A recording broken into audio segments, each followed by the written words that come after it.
Wewe kijana. Njoo kwanza huko nje. Shemwe. Alafu sasa nyinyi mmeshanitosha. Acha huyu ni baba mwenye nyumba naye naleta maji tukaanza kubishana kama kawaida. Ah, vipi? Nyumba ya watu hii. Nisikilize kijana. Mimi ndo mwenye nyumba hii. Hao ndugu zako wameniambia hawawezi kukulipia kodi. Itabidi uondoke leo, niachie chumba changu. Nimemaliza. Ndio mlivyokubaliana mnaondoka au sasa tumekubaliana tunadaiwa, hatuna hela. Sasa tungefanyaje?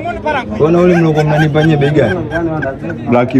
Laki moja ndo nauli urudi kijijini. Unadai bei gani? Nadai 300,000. 300,000? Nipeni hiyo 100,000 na 100,000 hapo, hiyo nyingine utanivumilia kama siku 2-3. Ili ufanyaje sasa? Wewe nilikwambiaje?